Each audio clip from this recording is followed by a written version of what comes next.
and ODM was built around a 10-point agenda, drawing largely from the recommendations of the National Dialogue Committee, or commonly known as NADCO. These agenda items address critical national issues, including electoral reforms, the cost of living, governance, and economic stability. Following the signing of the MOU, we immediately began implementing the agreed programs. I am pleased with the report that has been presented here today by the Oversight Committee, highlighting the progress made across the 10 agenda items during the past year. The progress we have made is evident across several areas.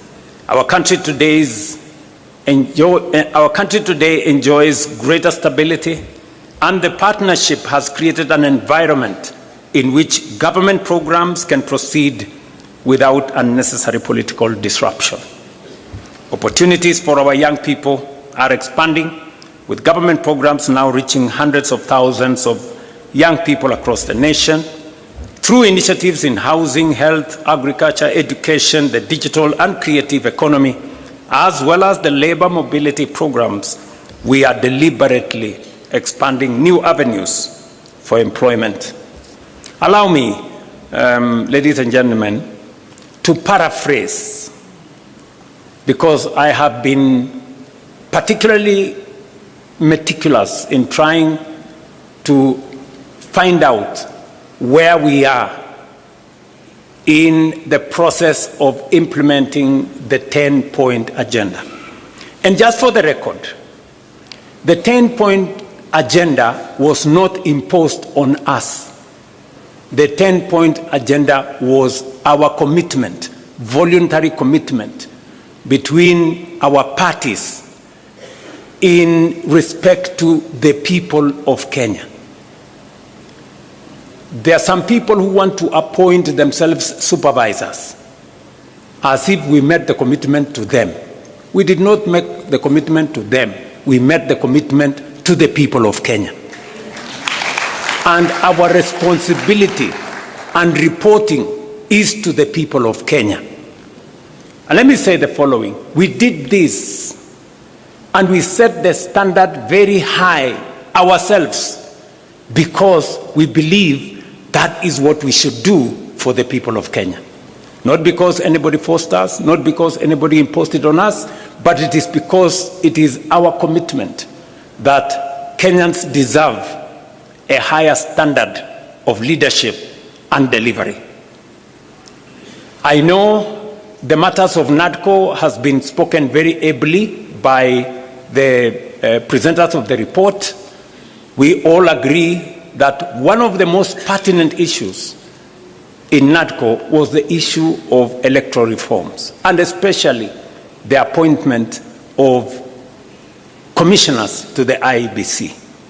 You remember very well that that was a very big debate. Today, we have gone through the process. The court processes have been dispensed with, and today we have a functioning Independent Electoral and Boundaries Commission. It has already conducted several by-elections, and as a show of confidence in this broad-based administration, all the parliamentary elections that have been held have been won by broad-based. I said all of them. Yes, just for good record, and we are not Atusemi. That's what it is. Yeah, those are the facts. In fact, the last by-elections that were held, of the 4 seats that were in contest, broad-based won all of them. Again, for good record. But that is not what I'm trying to say here. I'm trying to say that we are faithful to our commitment on matters to do with legislation that is there in Parliament. We know there has been back and forth between the two houses. We will be recommending in this PG that we have a broad-based negotiating team. One that is going to sit with both houses of parliament, comprising membership from both houses of parliament.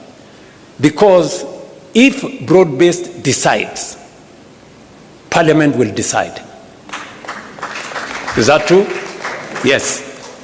Because we have the numbers to drive it through both houses of parliament. So I want us to raise the standard a bit so that we establish a broad-based negotiating committee or mediation committee to assist us on all the items that have been presented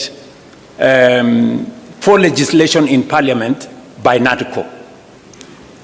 One has already been dispensed with. The matter of NGCDF. The courts have given direction, and therefore the legislation that had been presented to Parliament is now what the lawyers called functors of issue. I mean, it's been dispensed with. So we now need to pick on what the directions court has given to do the rest of the funds. Let me speak specifically to some 6 or 7 critical issues that I have distilled from the report that was presented to us, especially on those 6 or 7 issues. Number one is inclusivity, and especially the matter of cost of living. The people of Kenya have spoken with clarity on how they want our country to be much more inclusive, and for us to be able to have a society that leaves nobody behind. We have done 5 issues on this subject of inclusivity and cost of living. Number one, we now have a policy on the marginalized in Kenya. We have provided bursaries for their children. We have provided many other interventions that will assist minorities, people who perceive to be marginalized, for them to be brought into the bracket and so that they are not left behind. We have deliberately dealt on matters that finally dictate cost of living. And there are 4 matters that dictate cost of living.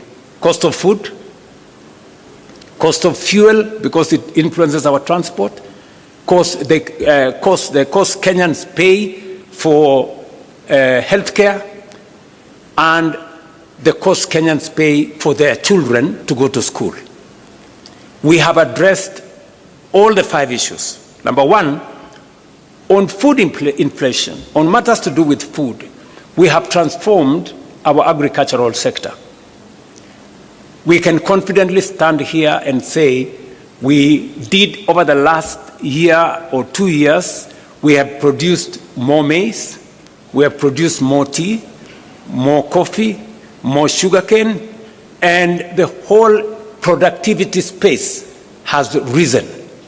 It is the reason why today the prices of unga are different from where they were in 2022. We have made a commitment to that. Number 2, we have managed our economy well. That is why fuel inflation has come down. Cost of fuel was 218 at some point per liter. It has come down by almost 30%. And it is because we have taken deliberate steps to stabilize our currency and to make sure that we don't pay more for fuel because our currency is not behaving. We have done the 3rd thing on matters to do with school fees. You all remember we have undertaken education reform. We've raised the budget for education from 500 billion. This financial year, it was 702 billion. The budget that we're going to read in July is 765 billion. Why are we raising resources on matters education? Because we are putting more money in making sure that every child goes to school. We have not only hired more teachers, because if government does not pay for those teachers, boards of governors pay for them, which means parents pay for them. We've hired more teachers to lift up the burden on parents from paying board of governors teachers. Number two, we have reduced fees for our university and TVET institutions by between 10 and 40%. The committees on education are here. We have also, as of this week, reduced the fees for our TVET institutions from 105,000 per year to now a standardized 67,000 per year. You heard the Minister for Education announce that this week.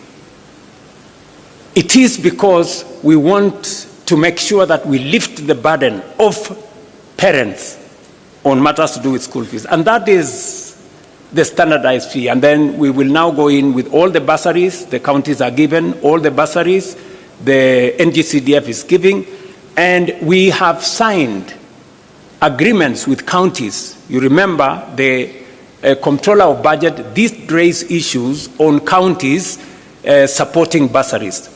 The Ministry of Education has signed with all the counties. Now, county governments can give bursaries to all our children because there are no children for national government or county government. That is a step in making sure that we reduce the burden on parents on matters to do with the education of their children. You all know that also we have lifted a heavy load that would otherwise be borne by Kenyans on matters to do with universal health coverage.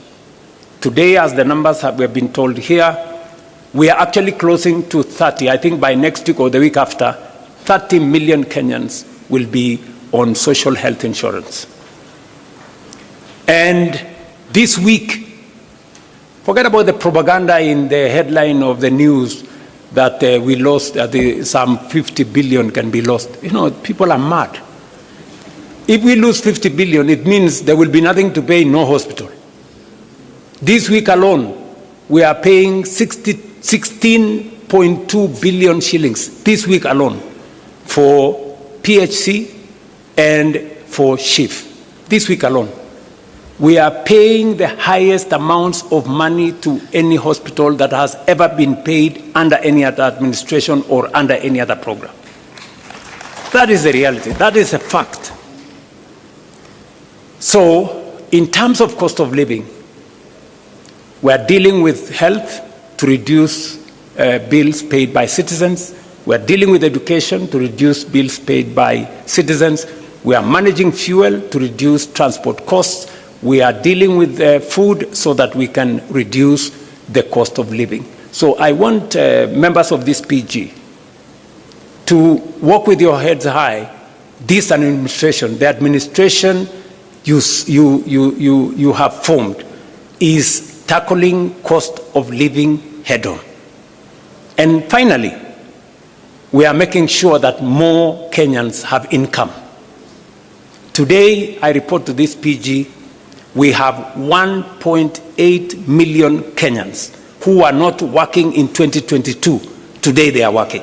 1.8 million. 640,000 in our housing program, 540,000 in export of labor, 300,000 in our digital platform. We have close to 820,000 under our Nyota program. 120,000 of them, we have given them grants. And I have been to those meetings in person. I have met the 120,000 young people myself. Yeah? Many people were trying to give me small lectures. What is the president doing? Going to give out checks to young people. And I told them, this is how I choose to spend my time. You decide about yours. Okay? Because I believe the young people of this country deserve my time. And time spent with those young people, talking to them, is time well spent as far as I'm concerned. And I have asked the Deputy President and the ministry is concerned to look at opportunities, and we are discussing with our partners to look at opportunities to expand that program. We believe it is a successful program. Many young people have stepped forward, and we believe we can do more and maybe extend that program to close to 2 million young people in Kenya. And in this particular one, we made a deliberate, intentional decision that this is going to be young people between the ages of 18 and 29, because that is where the heaviest load of our young people are. So, cost of living. For those of you who are taking notes, and I suggest you do, because I see some other people, they cannot explain themselves. We've dealt with food inflation. We've dealt with fuel inflation. We have dealt with inflation that comes from Kenyan spending on education. We spend with the transport costs. You don't hear matatus hiking costs because the cost of fuel has gone up. We have dealt with more Kenyans that are working today. That is dealing with cost of living head on. And that is what we are doing, together with you guys. Devolution is a principle we committed ourselves. In the 10-point agenda, we said we must be deliberate about devolution, because devolution is the single most important instrument. In fact, it is the heart of the new constitution, making sure that resources and the power to decide on those resources goes to the grassroots. What have we done on devolution ever since we agreed on this 10-point agenda? Number one, we committed that we are going to increase the shareable revenue. Last year, we increased 30 billion from 385 to 415 billion.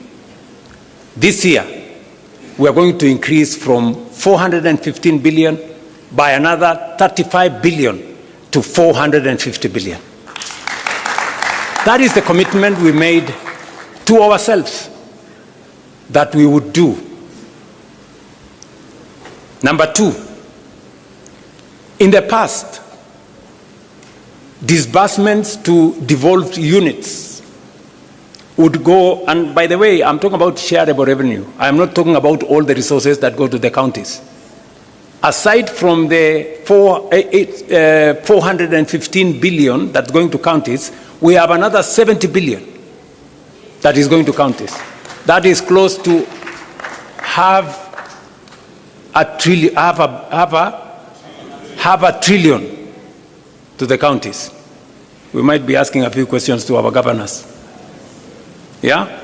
So next year, definitely, when we do the 450 shareable revenue, we will be going towards 550 billion. We'll have crossed the $500 billion line on resources going to our counties. Number two, and so that before Anyang Nyong'o tells us we do more, yeah? and we are going to do more. In the past, money meant for devolution, some of it would be carried over to the next year because not all the monies were disbursed. I stand here today, for the last 2 years, we have not carried over a single cent. We have paid all the monies for devolution. At the end of the year, we made sure that we didn't cross over with any. That is going to be the same this year. We will not carry over any resources. We will pay money meant for devolution to devolution. The yearly commitment will be met. Number three, in order to enhance the efficiency of devolution, especially the efficiency of accountability. We made a commitment under the 10-point agenda that we are going to support the county assemblies to be autonomous and independent so that they can carry out their oversight role properly. Parliament, both houses, did agree with us. They brought the bill to me. I signed the bill, and from this June, in the next budget, county assemblies will have their own independent budgets. They will no longer need to make friends with the county governments or to be friends of governors for them to get their resources. They can then, hopefully, we are going to be expecting of the county assemblies to exercise their oversight mandate much more robustly, because now they will not have excuses that in case they are too tough on the governors, they may lack the resources for their county assemblies. That will now be a thing of the past. And then number 4, on devolution again, we realize that just as we have the national administration, the county assemblies, members of county assemblies and governors have no pension. And we have made the strategic decision that the bill that was there in Parliament, which in my opinion has serious challenges, it is my position that we now agree in this PG, that it is only fair. Governors and members of the county assembly are elected leaders like us.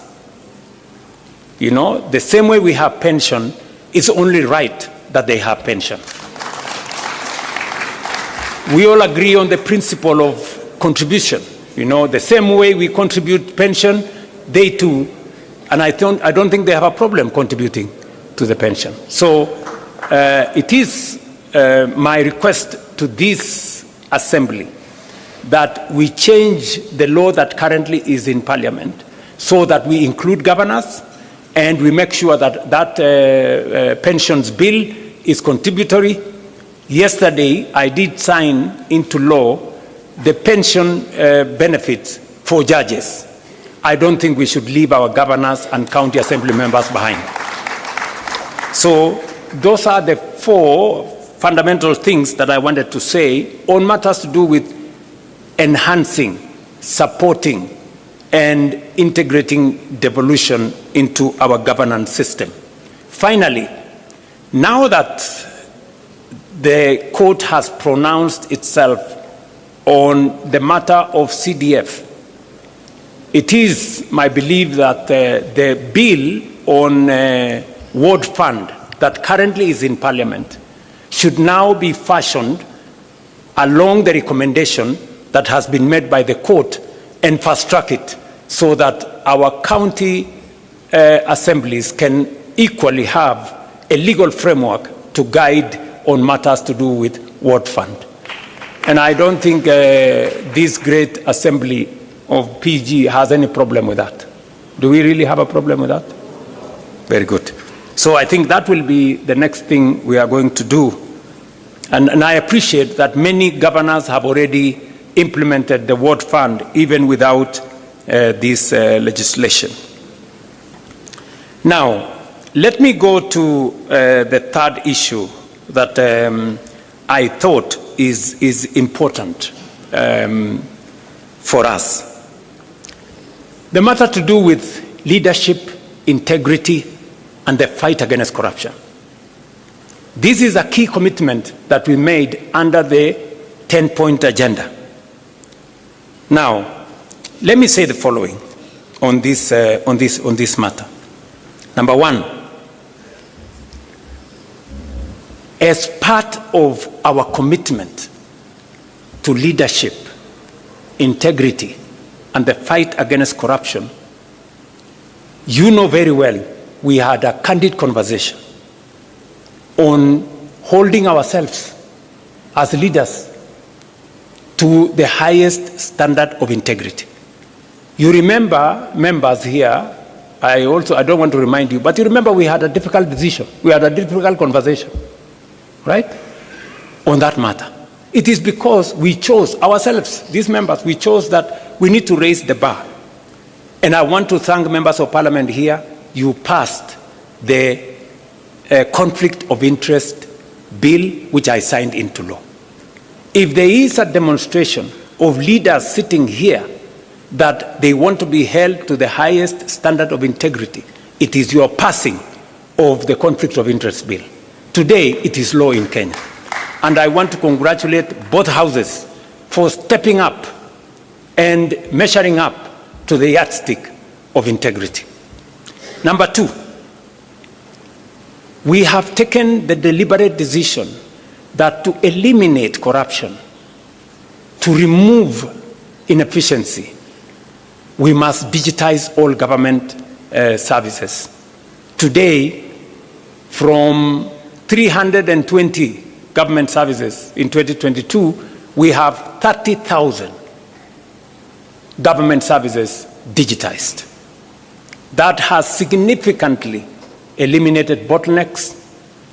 eCitizen today collects more than $1 billion shillings every day. It is a platform that is traceable. It is a platform that's accountable. The old system where people were paying cash and paying through checks and paying through corners and paying through pay bills, we have stopped.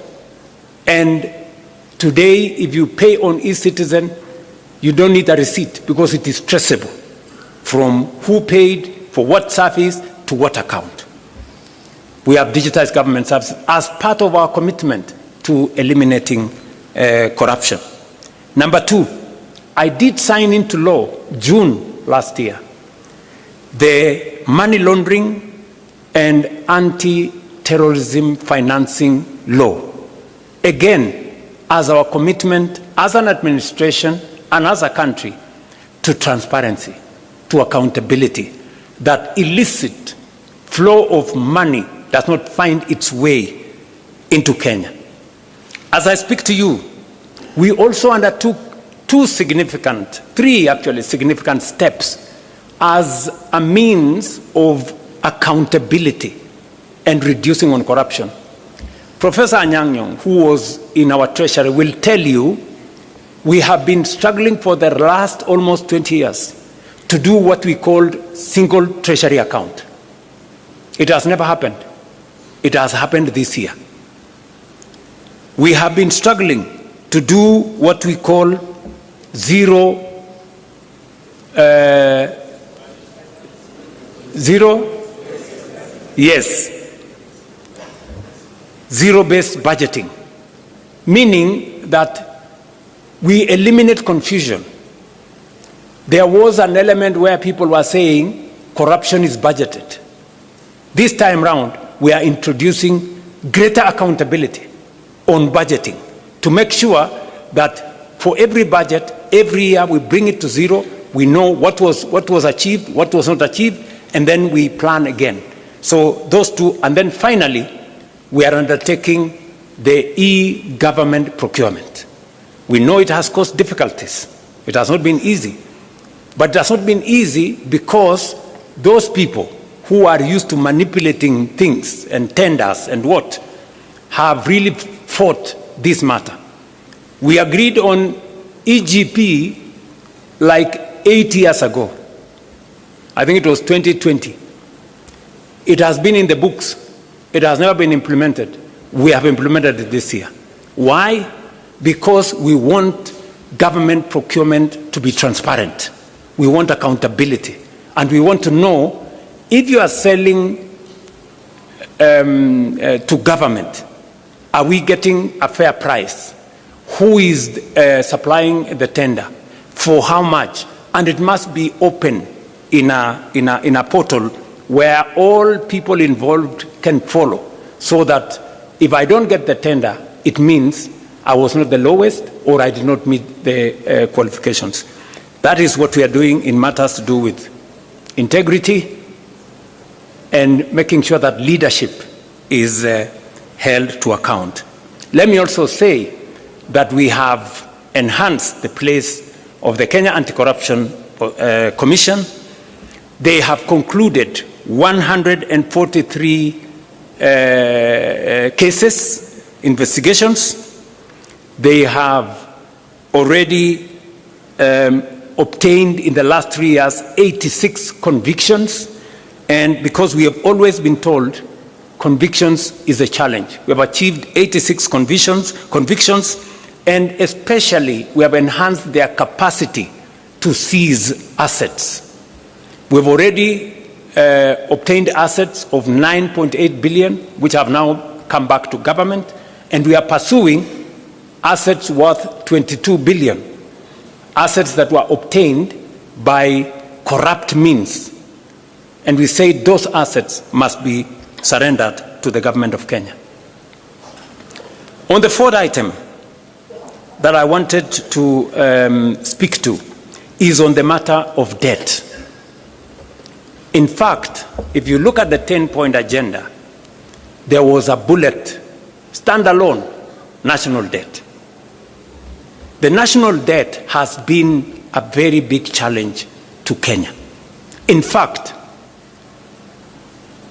debt almost brought our country to its knees. You heard what Professor Kithure said, that in 2022, there were 6 countries that everybody believed in the world they were going to default on their foreign financial obligations. One of them was Kenya. And why was Kenya there? Because we had the highest, the largest Eurobond of $2 billion.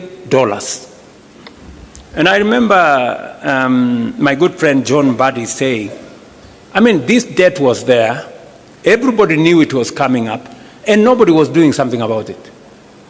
You know, we were just waiting.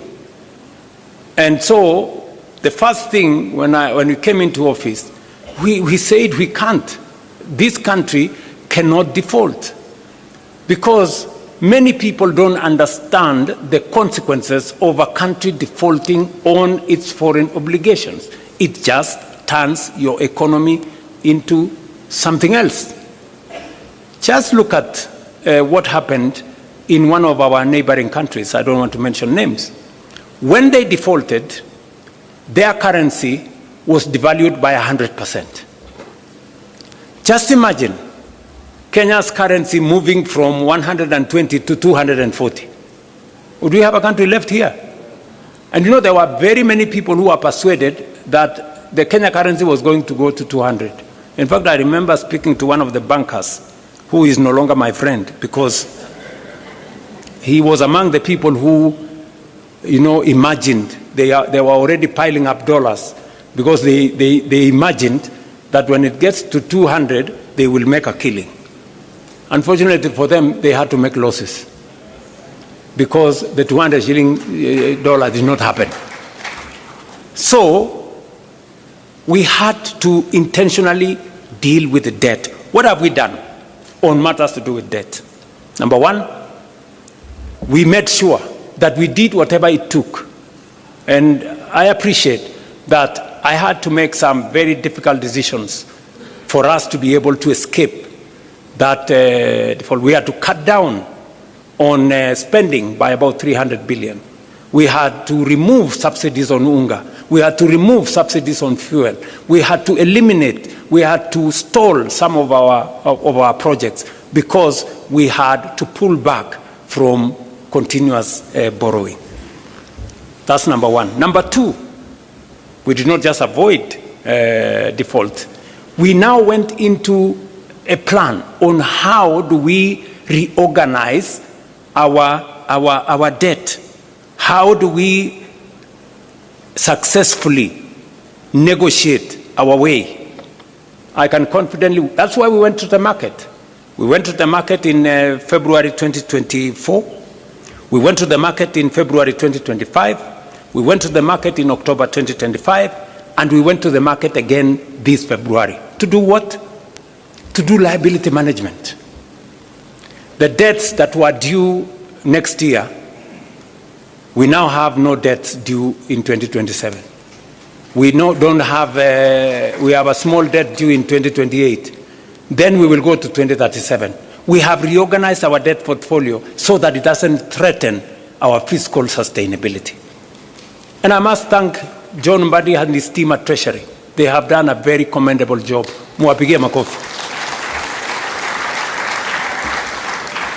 We have also engaged some of our lenders.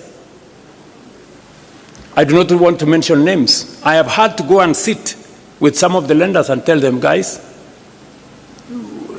some of these loans, the repayment is too steep for us. You know, some of the interest rates you are charging us are very high. And we have successfully managed to reduce some of the interest rates. We have managed to change some of the structure of the debt so that instead of too much upfront payment, we have managed to negotiate to make them concessional.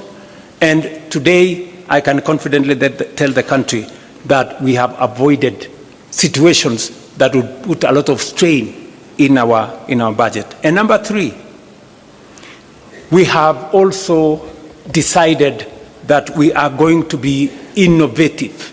We are going to be creative in how we do public assets.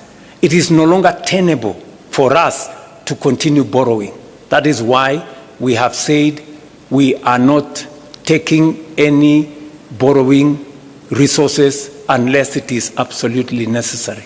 I see some people say there has been a disagreement between Kenya and the IMF. There is no disagreement. We have just agreed on what to do. We have agreed that if we need your money, we will come for it. If we don't need it, we will do with the resources we have. I mean, how does that amount to a disagreement? Are we together? Yes. I mean, is it wrong to be able to stand on your own and do your own stuff? Is that a weakness or a strength? Yes, to me akili bwana. So, what have we done? We have decided to have alternative instruments of financing our development. We went the route of securitization. Many people told us, oh, you are going to do this. Because of securitization, and I must thank members of parliament, when I negotiated with you and I told you, guys, forgo these 7 shillings, it will help us raise money. We raised 175 billion shillings. We returned all the contractors to our roads. We paid them. Today, we have 6,000 kilometers of road going on in Kenya. We have 90% of our contractors are back on site, and new roads are now being contracted because we decided not to continuously depend on the budget. We looked for alternative instruments of financing our road infrastructure. We are doing the same with Talanta. We are doing the same. Look, when I say innovative, I was explaining today in the morning, how did we decide to finance Talanta? The sports fund has been a fund that has been there forever. That sports fund has not achieved much because you find a few, a small project there. Most of the money is lost. Another project there, some cabro in some place, some gate in some place. We decided that instead of spending this money with no accountability, let us consolidate it and do a big project. Today, and somebody was saying, William Ruto has pledged for 15 years money from the sports fund. Yes, we have done it. But at least we have Talanta Stadium complete, standing here. Tell me, sports fund has been there for 20 years. Which other project has it done? Can you show me one project? At least I can show you what it's going to do for 15 years. Are we together? Yes, that's how innovation works. How are we building bombers? Have you seen any budget have you seen any approval of any line of budget in Parliament for bombers? We are building bombers using the tourism levy. Tourism levy has never done anything for this country for the last 30 years. Nothing. Kuna kitu mara sijui nini naenda kusponsor kitu moja hapo, naenda kusponsor pale, nagawiwa sijui waziri achukue pesa ngapi, sijui nani achukue pesa ngapi. Today, that money is building bombers.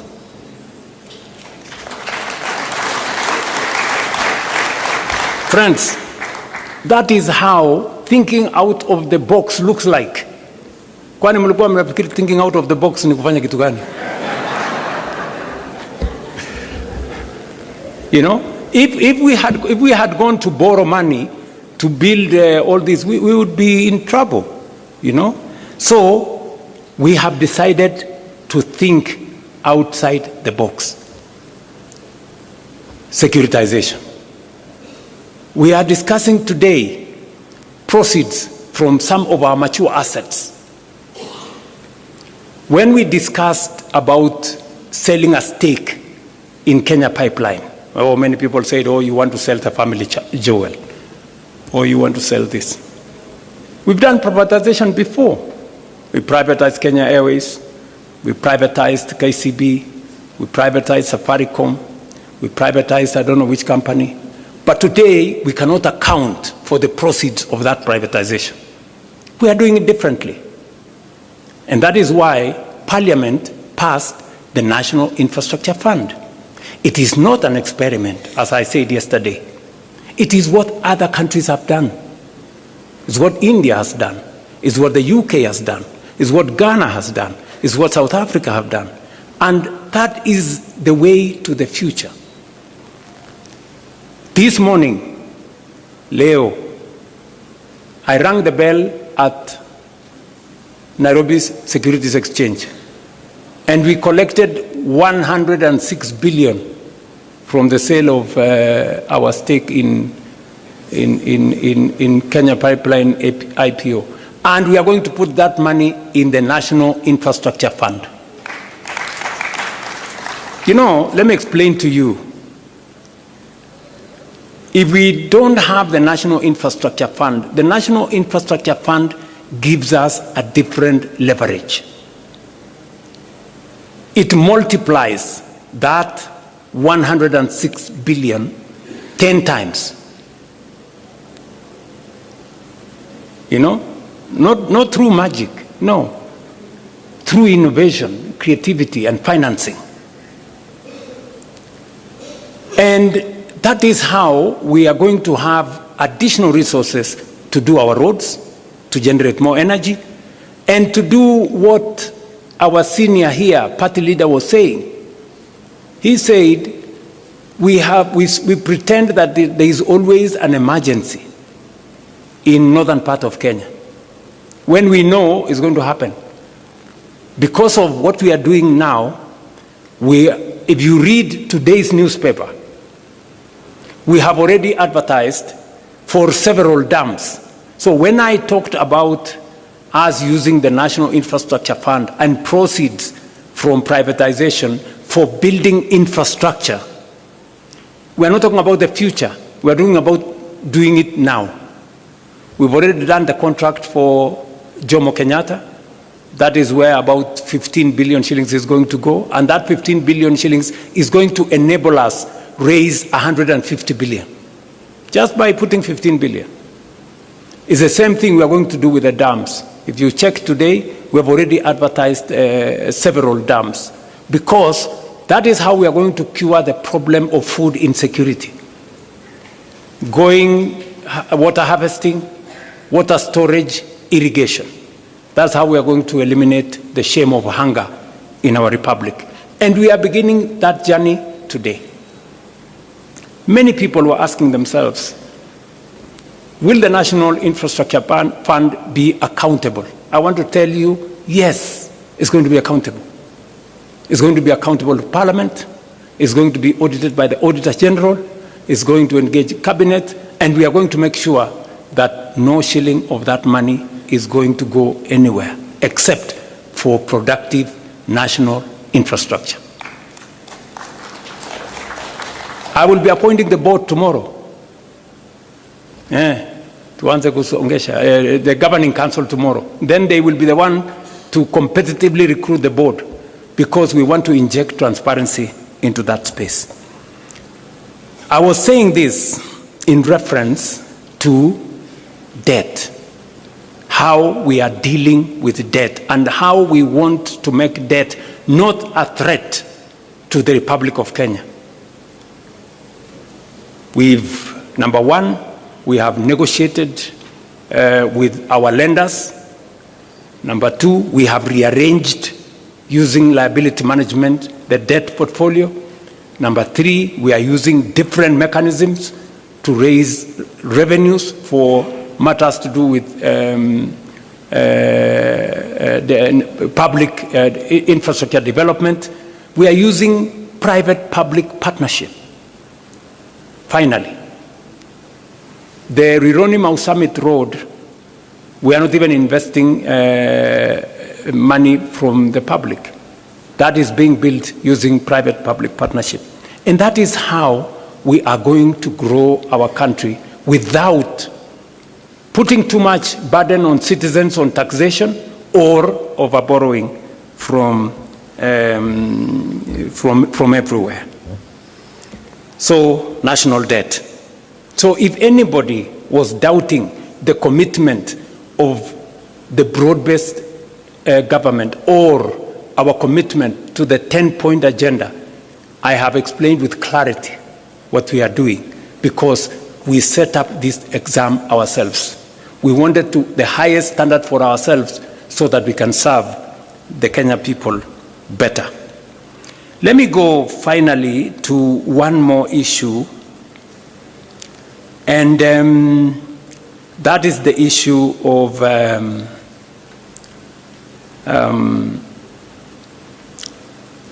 the subject we committed ourselves to, which was peaceful assembly and making sure that the victims of protests are compensated. Although we have been told here, and it is correct by the party leader of ODM, that you can never compensate life, but you can do something about it.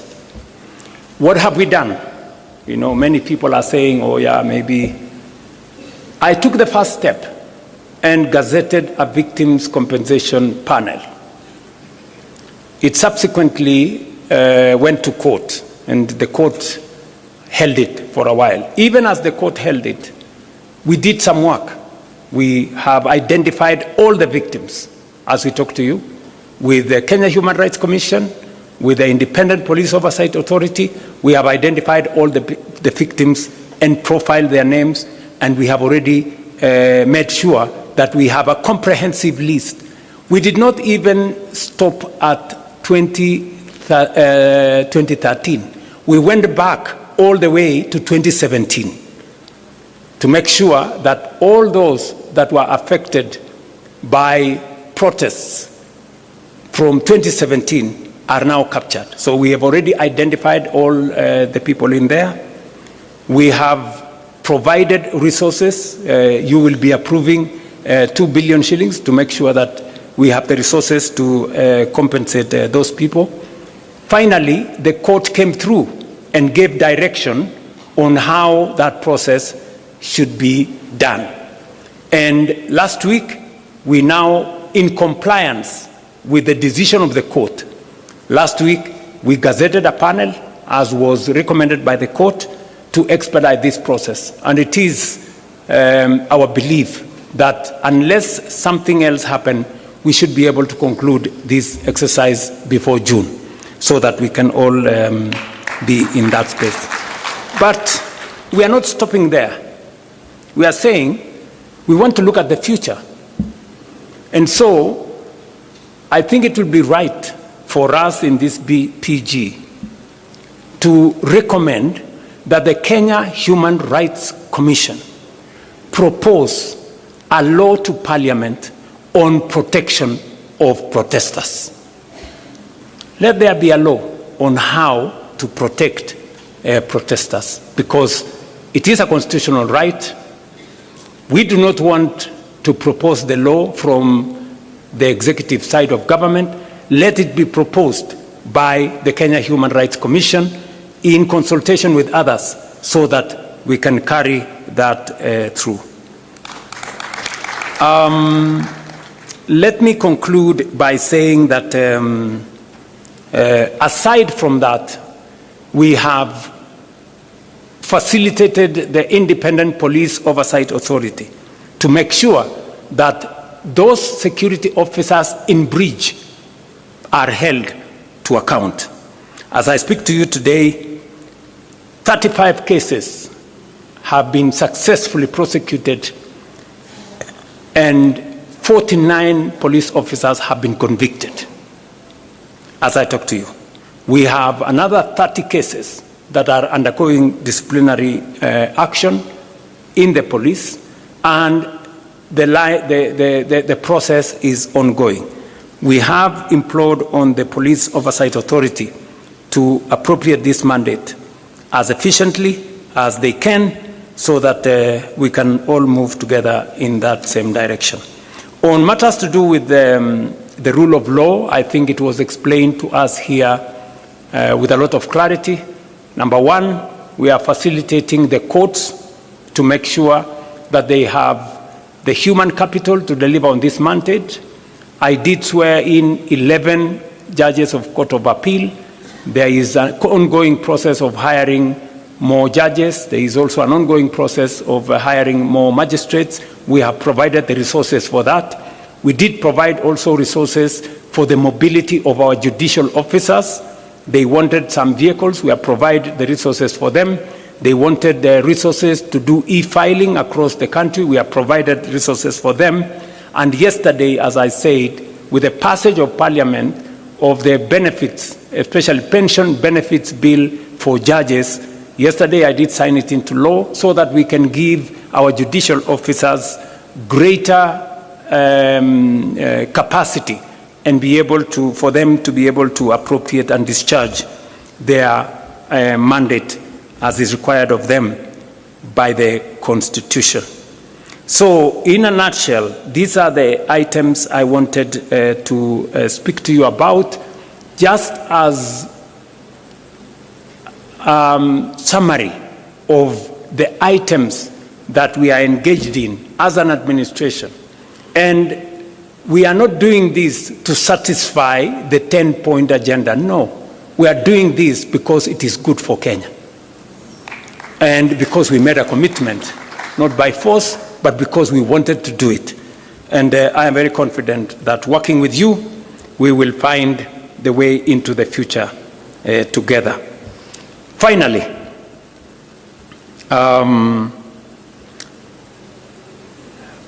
while some initiatives have taken longer due to parliamentary and other judicial procedures, we must now accelerate the passage of the laws that are there in Parliament. And I do recommend that we establish a mediation committee, a broad-based mediation committee, to negotiate between the two houses of Parliament so that we can fast-track whatever is remaining of the 10-point agenda. I know the committee, the Oversight Committee, have requested us to extend their term by only 60 days for them to conclude some of the processes they are doing. And I think it's only fair. They have done a great job. I think it's only fair that we extend that by 60 days. I don't know whether that is agreeable to members here. Will as many as of that opinion say aye? Aye. Will as many of the contrary opinion don't speak? All right. So I think it is so extended. And finally, I want to secure your concurrence that we ask the leadership of Parliament to establish a mediation, a broad-based mediation committee to negotiate on some of the issues that are outstanding on the NADGO bills that are in Parliament. Do we agree that we establish a broad-based mediation committee? I put a question. Will as many as of that opinion that we establish a broad-based mediation committee say aye? Aye. Will as many as of the contrary opinion shut up? Okay? So I think that is that. And finally, I want to request that with where we have reached, I don't know whether this is the right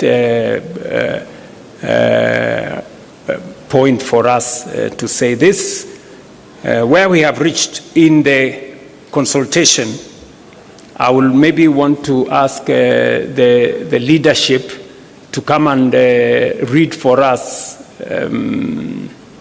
the summary of what we have achieved. But let me say the following, because following consultations between the party leader of ODM and myself, on behalf of all of us, the UDA Management Committee did endorse that we begin consultations between UDA Kenya Kwanza and ODM. It was also approved by the National Executive Committee of UDA, and it was also approved by the National Governing Council of UDA. The same happened for ODM. There was, I think, a meeting of the Management Committee of ODM, NEC, and also the other organs. It is my proposal that this PG endorses what was agreed in the organs of ODM and in the organs of UDA as a means of carrying also the decision as endorsed by this joint parliamentary group. I don't know whether that is a good place for me to put a question. I therefore put a question that as many as of the opinion that they agree with the decisions of the organs of ODM and the organs of UDA on the process of engagement between our two formations, as many as of those who agree with the decisions of the organs of the party say aye. As many as of contrary opinion say something? Nothing. Okay, they said nothing. The ayes have it. I don't know whether there is another matter. Yes, there is a final matter. Just hold on, Chair. There is a final matter that it is my request and that of the party leader of ODM that as a way of now progressing our consultations in line with the authority given to us by the organs of the party, that this PG endorses the formation of a technical committee to now take the process forward of 4 members from ODM and 4 members from UDA to craft for the party leader of ODM and myself, a technical committee to put together how we take this process into the future, as recommended by the party organs of the 2 formations. And we want to ask this PG to agree that we form a technical committee of 4 members each from UDA and ODM to take this process forward. As many as of that opinion say aye. Aye. As many as of a contrary opinion, if they want to say something, they have nothing to say. Okay. The ayes have it. Okay, it is, I think, for good record, we should say the ayes have it. I think I have discharged my mandate as permitted by Daktari Senator Oburu Oginga. I did secure his concurrence that I undertake this exercise. So I want to say thank you very much. I leave now the other processes to the rest of the people. Yes, yes? You want to say something? Are you sure you want to say something?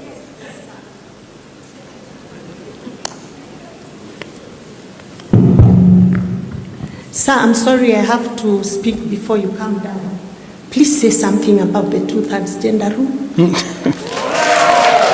It is silent in this report, even under the recommendations of the the ZANI committee, they are silent about the way forward.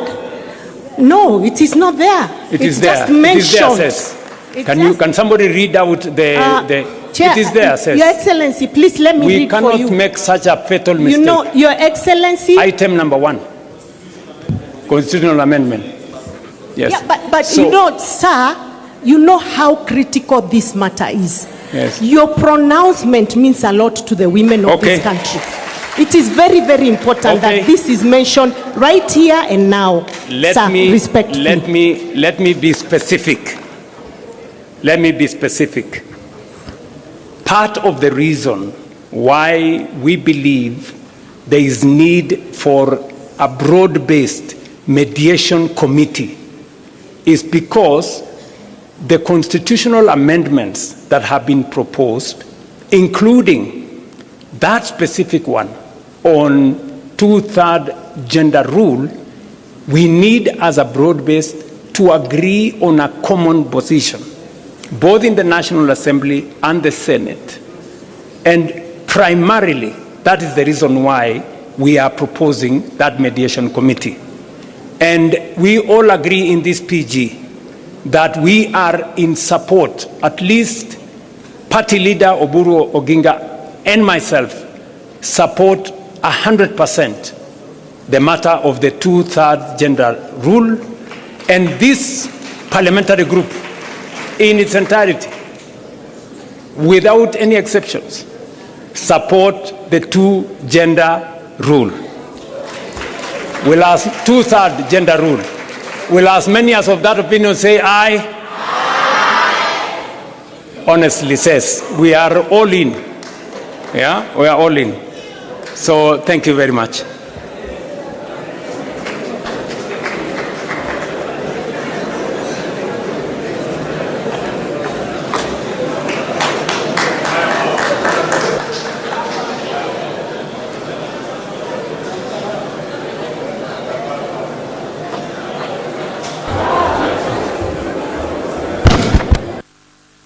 I think His Excellency the President has allowed us to sit down, those who can sit. Ni fire, see fire. Ni power, see power. Fire, power. Now, we've run out of time. We will very quickly conclude by acknowledging Your Excellency in this meeting. We have had the attendance of 137 National Assembly members of UDA and 68 from ODM. 137, from UDA and its affiliates in Kenya Kwanza, and 68 from ODM, total 205.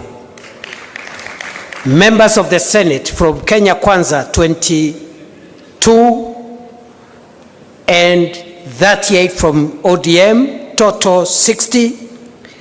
IALA members 3 from UDA and none from ODM. I don't know where the ODM IALA brigade is.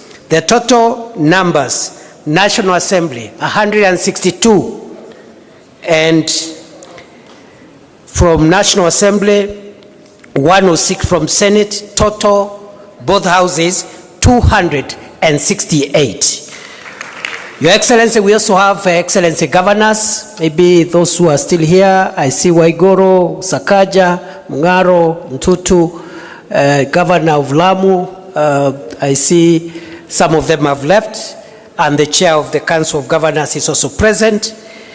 Your Excellency, because of time, you have heard very clearly 2 major presentations. 1, our scorecard as broad-based government.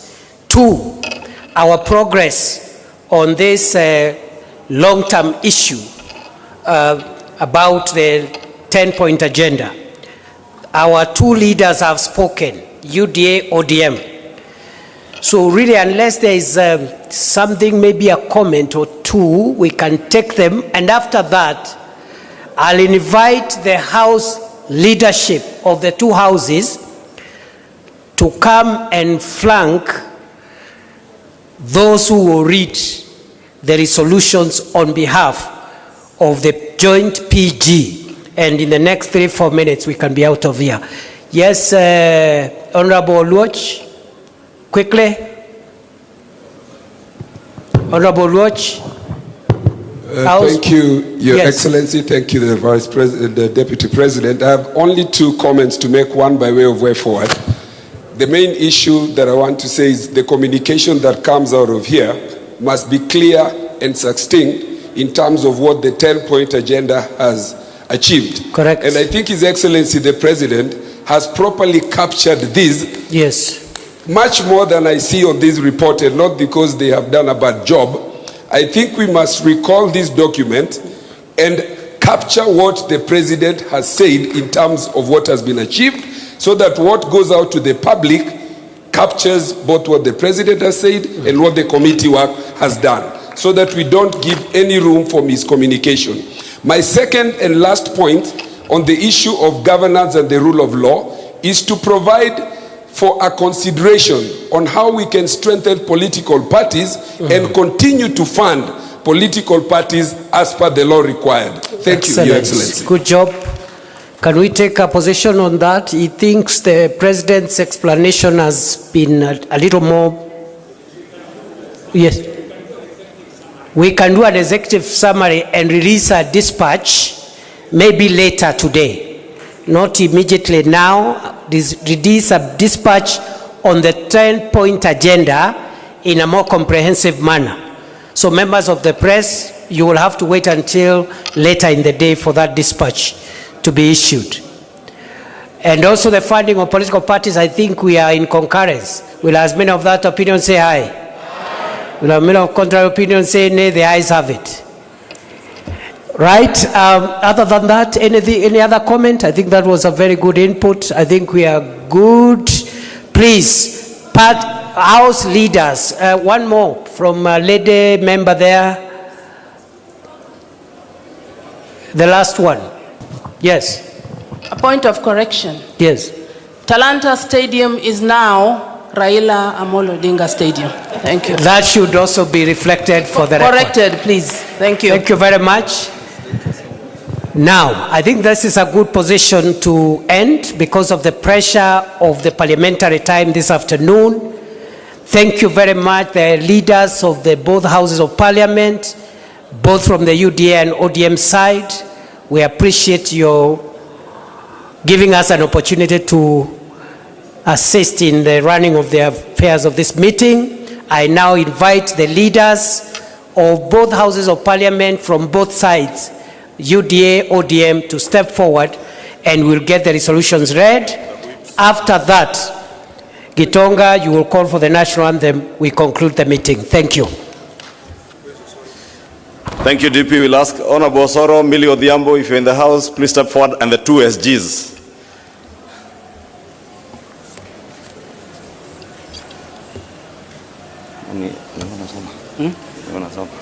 No, you can read page 1, then you can give me the rest. This thing. The resolutions passed. Okay. I will add that. No, answer na hapa.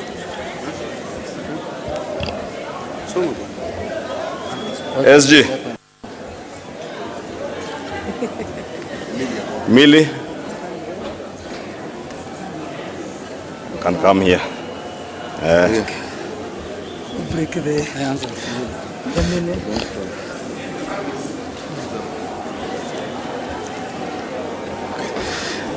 Your Excellency, if you allow me to also acknowledge among us those members who are here, we also have our partners and friends from Jubilee Party who are not part of ODM or Kenya Kwanza and are here, and we truly appreciate them for joining us.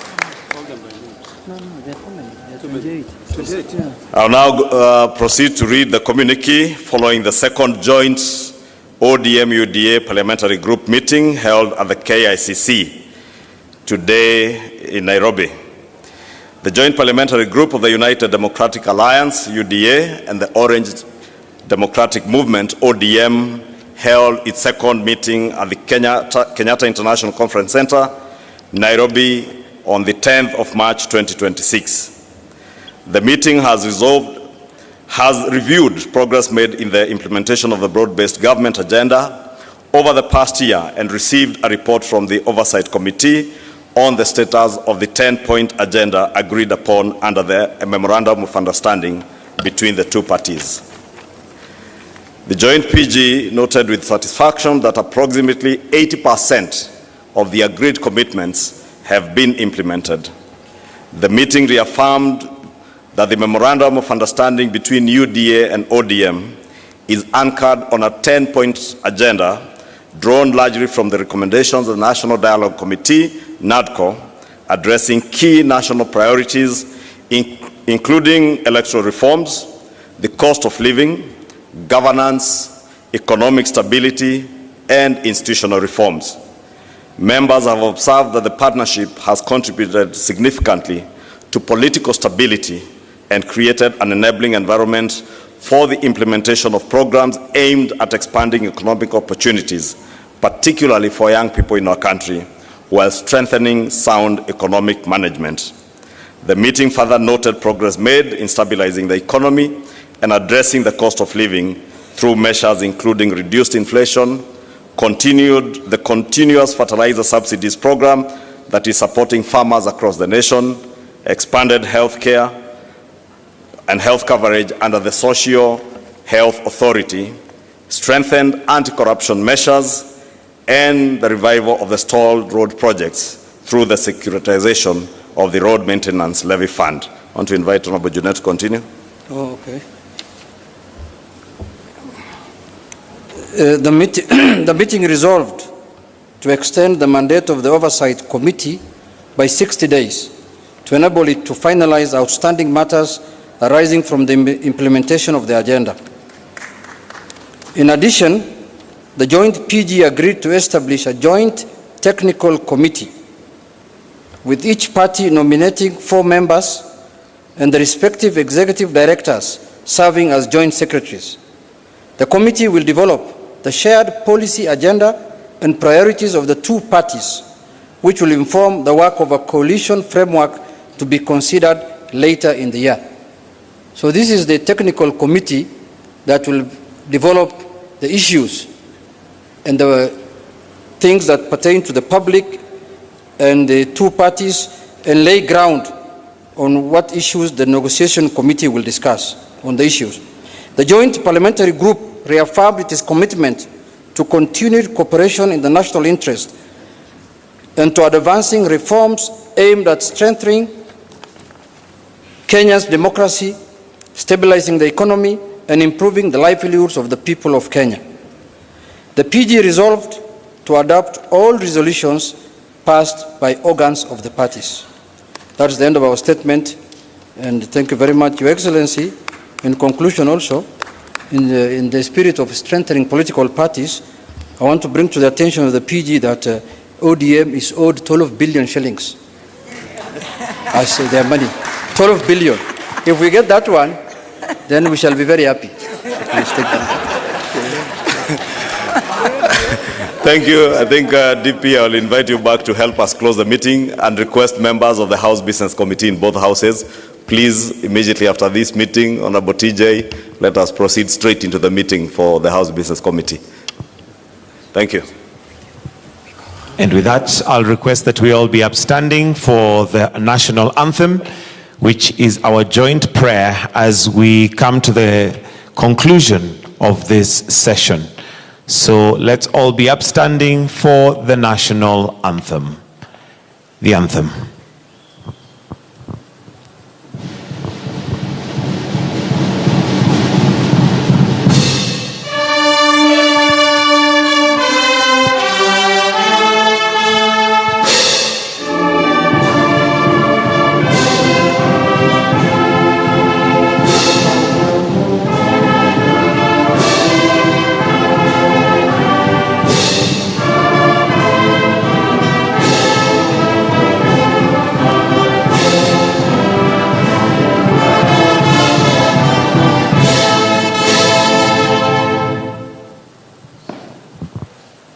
And with that, we'll now allow His Excellency to depart and leave at his own pleasure. Do have yourselves a wonderful afternoon. Thank you and God bless.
And tonight, in a rare show of unity from any party in Congress, I'm joined by not one, but 4 Senate Democrats who are now threatening to voice a series of war powers votes on Iran unless the Defense Secretary Pete Hegseth and Secretary of State Marco Rubio testify publicly about the war.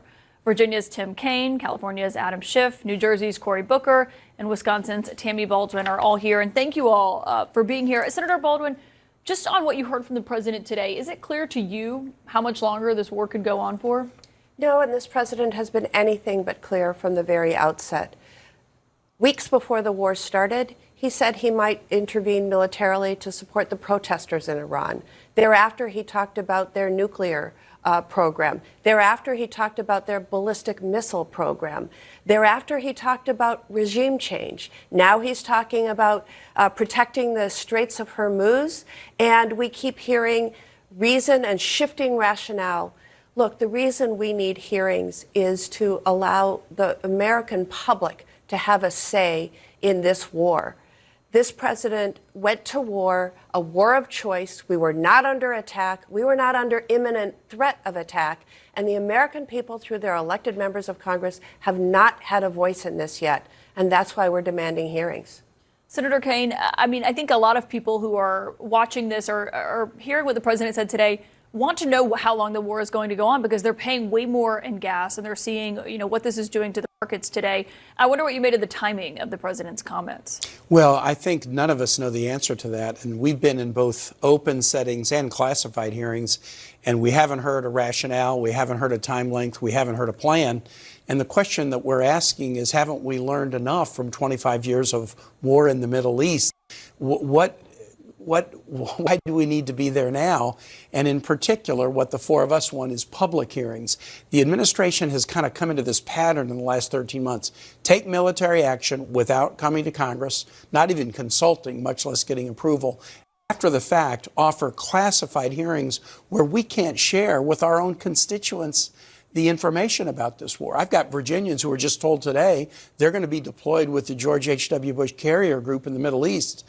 The carrier, the Ford, is already over in the Middle East from Virginia. They're asking me questions for how long, what's the end game? I can't answer even when I know information because they're only doing this in classified. That's why we want to have the principals, Secretary of Defense and the Secretary of State, come to the relevant committees and put this before the American public. There's a reason they're afraid to. Well, and there have been those classified briefings, and Secretary Rubio, who was once Senator Rubio, says, more than we ever got when President Biden was in office, how much he's been up there, the questions he's answered behind closed doors. The administration might hear this tonight and say, well, we're doing what is standard procedure. What would you say to that, Senator? I would say we're not in normal times, and most Americans know the math doesn't add up. This is an administration that took a chainsaw cutting people's health care, millions of Americans losing health care, cutting veterans' benefits, seeing their prices going up on everything from energy to the cost increases because of the tariffs, at the same time going to the most expensive military engagement we have had since the war in Iraq and Afghanistan. This is the biggest disruption of the oil industry we've seen, which is jacking up prices at the pump. So the math doesn't add up. This is a major military conflict with a major power in the Middle East, that American lives are being lost, and the Senate of the United States of America is rolling over and doing nothing. No oversight, no hearings, no checks and balances. Republicans in the Senate are letting this president act unilaterally, which the Constitution says there's no way a president can indiscriminately pick countries he wants to invade. That power lies in Congress, but Congress has got to use their power. And that's why the four of us, along with Senator Murphy, Senator Duckworth, and others, are saying enough, no more business as usual. Our country is in crisis. The costs for average Americans are skyrocketing. And this president wants to spend tens of billions of dollars in his adventurism overseas without coming to Congress. So can you lay this out, what this looks like? I imagine they're not going to come testify publicly. We'll see if they take you up on your offer. If they don't, what will you do? They're going to have to testify publicly. We know from the classified briefings there was no imminent threat of attack. So if there was no imminent threat to the United States, why are we at war? And they make no mistake in closed session or in open discussion that we are at war. So why? What is the case to be made for this when Americans can't afford their groceries, they can't afford their medicine, they can't afford the cost of living, and yet we're dropping $1 billion of bombs, it seems, every day in Iran. Let them make the case to Congress, let them make the case to the American people. I think they will have to come in and testify, and we want to maximize the pressure to make that happen.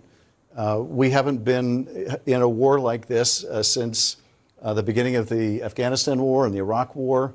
The president then at least sought authorization from Congress, tried to make the case to the American people. They haven't done this, and I think they haven't done it because they don't want to put themselves at risk, the senators. They don't want to go on the record this way, but they ought to have just a fraction of the courage our service members are displaying. They think this is such a great idea. Let them bring up an authorization, let them vote on it, but at a minimum, let them testify under oath. The president says we didn't bomb an Iranian girls' school. I'd like to hear the administration figures come and repeat those words under oath. Do you believe when he says that, given what he said today? I don't believe him, no. But I think there has to be a sharing of the intelligence with the Congress. I think we should find out exactly what the administration knows, and frankly, we should find out when they knew it. If the president was briefed that this was an American Tomahawk, that tragically, for whatever reason, faulty intelligence or a faulty weapon, if he was briefed and he lied to the American people deserve to know it. Caitlin, can I tell you something else I can't believe the president today called this an excursion.